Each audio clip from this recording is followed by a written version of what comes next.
주의 시작 여의도 정치를 깊이 있고 날카롭게 들여다보는 시간입니다. 정치 먼데이.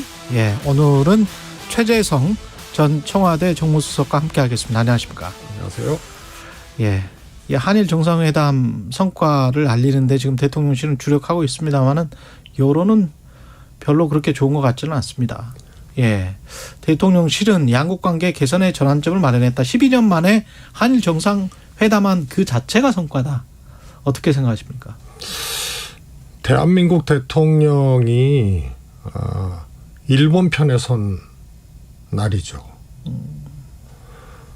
양국 간에는 과거사 문제를 포함해서 수출 규제 문제, 영토 문제, 독도 문제죠. 또 안보 문제 이런 것들이 복잡하게 있는 거예요. 그러니까 과거, 현재, 미래의 문제들이 복잡하게 있는 거거든요. 그런데 일방적으로 대한민국 대통령이 일본에 무릎을 꿇은 것보다 무릎을 꿇은 측면도 있지만은 일본 편에 대한민국 대통령이 확실히 서버린 거예요. 일본 편에 서버렸다? 그렇죠. 예를 들어서 강제징용 해법 문제도 그렇지만 일본 신문 언론에서는 기시다 총리가 독도 발언을 했는데 우리는 뭐 밝힐 수 없다. 입장은 그거거든요. 의제로 논의된 바 없다가 박진 외교부 장관의 이야기고요. 그건 박진 외교부 장관 얘기고요. 김태호 차장은 정상 간에 대화 밝힐 수 없다 이렇게 얘기를 했단 말이에요. 박진 외교부 장관도 똑같은 이야기를 했고요. 그래서 이거는 독도 문제에 대해서도 그렇게 됐죠. 수출 규제 문제만 하더라도 우리가 WTO 제소 중이었잖아요. 그래서 패널 구성 단계에서 멈췄었는데 일본이 이제 경제 보복을 하니까 우리가 이제 WTO 제소를 했는데 그랬죠. 반도체 세 가지 있지 않습니까? 불화수소, 폴리미드 이런 것을 풀 테니까 우리 제소도 풀어라. 그래갖고 화이트 리스트도 아니고 반도체 실효성 없는 반도체 소재로 공격하겠다는 그 세 가지 규제 있지 않습니까? 규제 이후로도 아무 문제 없이 지금 우리가 조달되고 있고 또 일본도 사실은 규제만 했지 그 문제에 대해서는 일본 기업 문제도 있기 때문에 실질적 통제를 하지 않았거든요. 그런데 그거하고 WTO 제소하고 맞바꿔 버렸어요. 그러니까 화이트리스트 배제는 남아있는 거죠. 이런 문제를 포함해서 일방적으로 그냥 일본 편에 서버린 거예요. 그 집권 여당은 그거는 뭐 법적인 문제가 있어서 내각에서 다시 결의를 해가지고 해야 되는 문제이기 때문에 그거는 앞으로 풀릴 거다 뭐 이런 식으로 지금 이야기를 하는 것 같은데 어떻게? 그러니까요.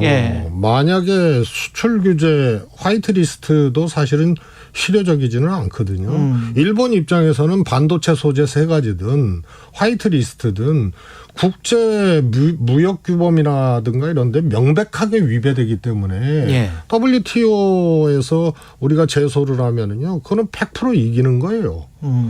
국제 이 분업 체계라든가 무역 질서라든가 이런 것들을 파괴한 거기 때문에 그래서 그거는 강제징용 문제로 다시 말해서 양국 간의 뭐 과거사 문제이기도 하지만 정치적 문제로 경제 규범을 침탈한 거기 때문에 그거는 일본이 이길 수가 없는 거거든요. 그런데 화이트리스트라는 것이 더 커요.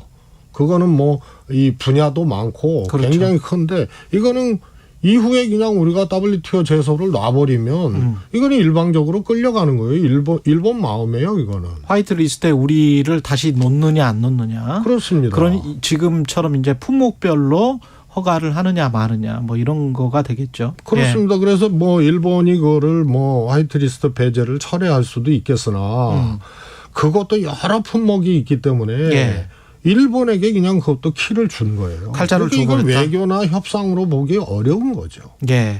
근데 어제 이도훈 대변인은 역사의 큰 흐름이나 국제 질서의 큰 판을 읽지 못하고 너무 지엽적 문제를 제기하거나 과도한 용어로 정치 쟁점을 만들려고 하는 게 아니냐.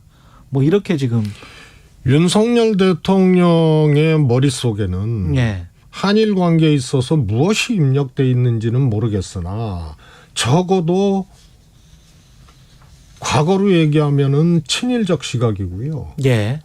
아무리 좋게 얘기해도 일본에 우선 내주고 모든 것을 내주고 그다음에 양국 관계 개선하자. 이것이 박혀 있는 거예요. 그런데 과거사의 문제는 우리의 역사고 어떻게 보면은 민족적 이제 자존심의 문제이고 또 현재에 또 충돌하고 있는 여러 가지 난제들이 있거든요. 한일 간에.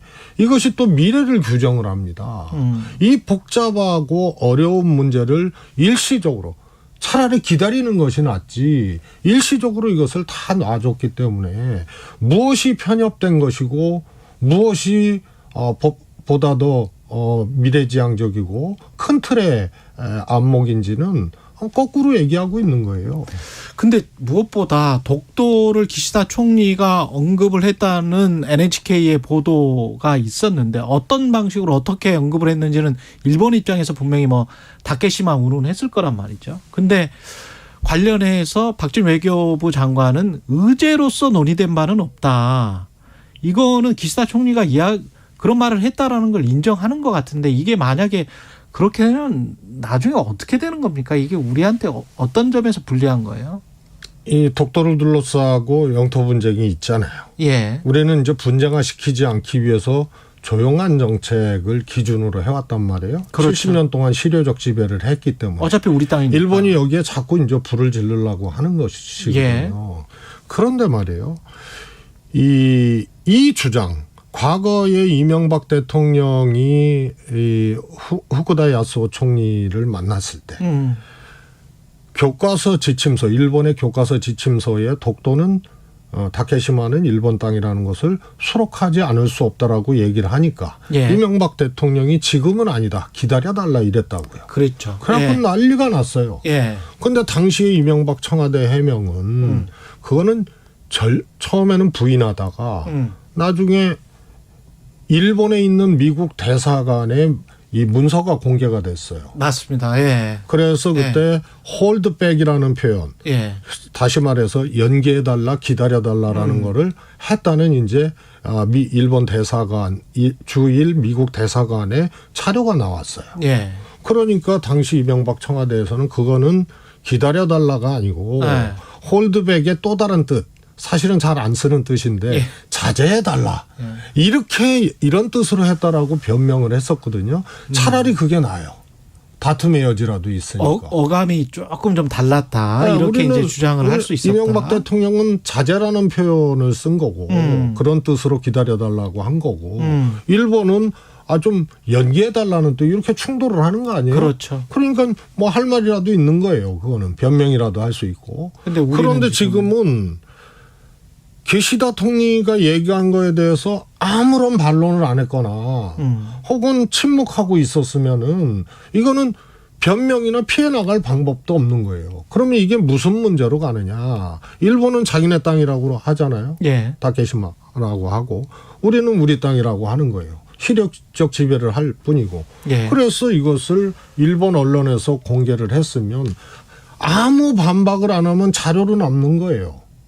그러면 ICJ나 이제 국제사법재판소로 가더라도 이건 물론 우리나라 동의가 있어야 가지 일본이 갖고 간다고 되는 건 아니거든요. 우리는 할 필요가 없죠. 실효적 지배를 하고 있으니까. 그러나 국제사회나 이런 데에서 주장할 때 한국의 대통령이 독도는 다케시마다 일본 땅이라고 기시다 총리가 얘기했는데 묵묵부답이었다. 만약에 그랬다면 이런 공세로 가게 되면은요. 이거는 이 국제사회 여론이라든가 또 우리가 최소한 윤석열 대통령 재임 중에는 이 문제에 대해서 반박을 하기가 어려운 거예요.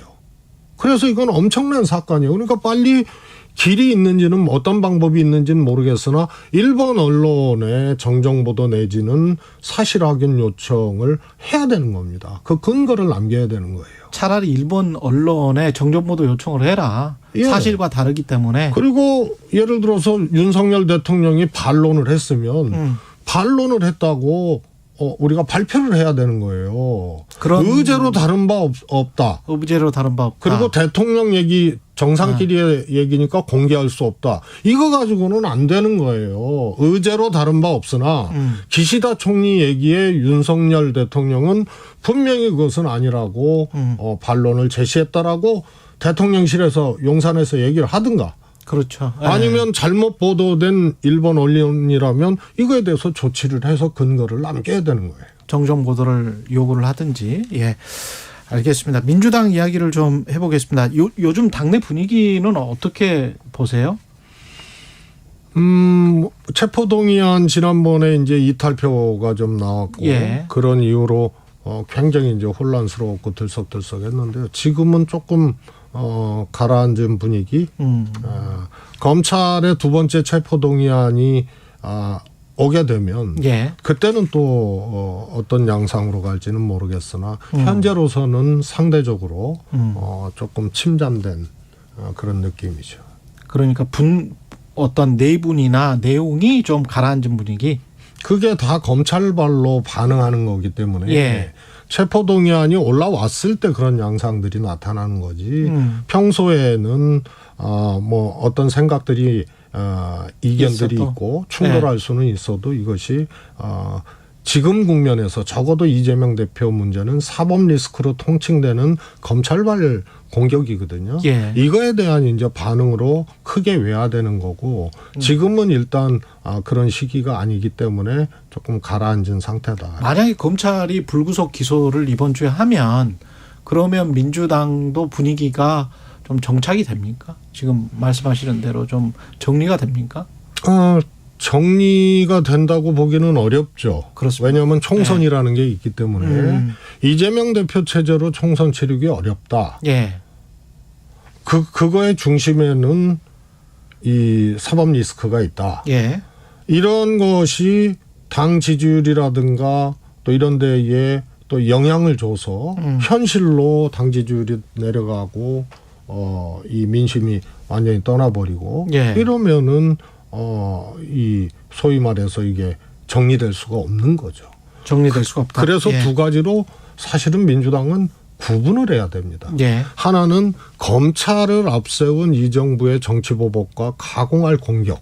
그리고 누가 봐도 저거는 지나치고 죄를 만들어가는 법기술이 작용한 거지. 예. 검찰이 처음부터 대한민국 떠들썩하게 만들었던 대장동, 뇌물, 정치자금 이거는 다툴 여지도 없는 거예요. 배임으로 갔거든요. 그리고 성남FC가 주종목이 됐어요. 예. 그러면은 이런 것에 대해서는 결연히 똘똘 뭉쳐서 싸워서 막고 그런데 과거의 민주당 대표나 저쪽도 마찬가지예요. 총선이라든가 선거를 앞두고 사법 리스크 없는 이재명 대표처럼 검찰 수사하거나 구속영장 청구하거나 이런 게 없는 그런 대표도 물러난 사례가 있거든요. 예. 그럼 선거 앞두고 당대표가 왜 물러났냐. 그 대표로는 민심이 안 오고 지지율이 확보가 안 되고 이 필패가 예상되고 이길 수 없으니까 당사자도 못 버티고 사퇴하는 거예요. 그리고 사퇴 안 하더라도 이 당으로 안 되겠다 싶으면은 열린우리당을 마지막 당대표가 정세균 대표였는데 열린우리당을 해산했어요. 열린우리당으로 안 되니까. 결국 민심과 지지율이다. 민심과 지지율입니다. 그래서 네. 검찰의 공격은 이거는 턱도 없는 거고 정말 이건 전대미문의 공격이에요. 그래서 이 검찰을 앞세운 검찰공화국 윤석열 대통령의 정치보복이라고 의심할 수밖에 없는 상황들이 기형적으로 지금 전개되고 있기 때문에 이거는 똘똘 뭉쳐서 막고 기소 이후에도 민심이 회복되지 않고 이재명 체제로는 총선 치르면 필패다. 예. 그러면은 그거는 서면. 이재명 대표도 못 버티는 거예요. 예. 이거를 두 가지를 구분해서 민주당이 대응을 해야 됩니다. 문재인 전 대통령이 이런 이야기를 했다고 합니다. 박지원 전 국정원장을 만나서 이재명 대표 외엔 답이 없으니 단합해야 한다. 그런데 박용진 의원이 문재인 전 대통령과 나눈 대화 내용을 공개를 했는데 여기에서는 달라지고 결단하고 화합하면 국민 신뢰를 얻을 수 있다. 달라지고 결단하고 화합하면 국민 신뢰를 얻을 수 있다. 이재명 대표 외엔 답이 없으니 단합해야 한다. 약간씩 뉘앙스가 차이가 있는 것 같고 특히 결단에 관해서는 다양한 해석이 나오는데 어떻게 보세요? 그거는요. 예. 아주 간단해요. 문재인 대통령이 민주당 당대표에 대해서 결단하라고 얘기할 리가 없어요. 그렇지 않습니까? 예. 민주당 출신의 대통령이에요. 민주당이 배출한 대통령이 뭐 다른 거 뭐 민주당 내에 비명계 의원들의 주장도 있고 예. 또 친명계 의원들의 주장도 있는데 이것에 한쪽 편에 민주당 출신 문재인 대통령이 편승하는 발언을 할 이유가 없는 거예요. 예. 그다음에요. 앞에 단합하 이재명 대표의 대안이 없다는 것은 주어가 사람이에요. 이재명이에요. 예. 뒤에는 결단은 주어가 민주당이에요. 민주당이 결단하지 않으면 네. 앞에는 이재명의 대안이 없다. 이재명 사람입니다. 뒤에는 민주당이에요. 그런데 이것을 대표 문제로 갖다가 붙이는 것은 그 일대일로 두 붙이는 건 가지 말이 안 된다. 이유에서 네. 말이 안 된다. 하나는 이재명이 주체고 하나는 민주당이 주체고.